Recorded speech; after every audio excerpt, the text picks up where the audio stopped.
इन्हें बुला रहे हैं कि बैठो तैयो न माने थे इन्हें उन्हें नहीं बोलते ऐसा। चल यहाँ बैठो। और तू मार खाना है। हाँ, हमको भी हवा खाना है। यहाँ बैठो ना, आराम से बैठो ना, तुमको भी लगेगा बेटा। आपने बहुत ज्यादा खा ली। वहाँ बैठे उससे अच्छा यहाँ बैठ जाओ ना। आ जाओ, इधर घुमा दो। काले इतने तुम्हारी ब्लॉग बैठ। बनाने लगी है ना, बहुत जरूरी है।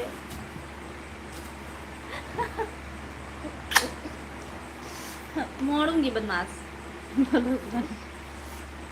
नहीं बोलते बेटा, नहीं करते, बस थोड़ी देर और उसके बाद मम्मा बेटा हम लोग आज क्या बनाया।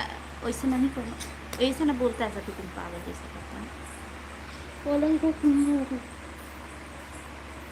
जी जी जी, बहुत अच्छा, इतना समझाने के लिए, इतना प्यार दुलार देने के लिए। और तू पिटा जाएगा, तुम अभी मार खा जाएगा। ऐसा अगर उलूल जुलूल हरकत किया तो समझ लेना। बोलना है तो अच्छा से बोल।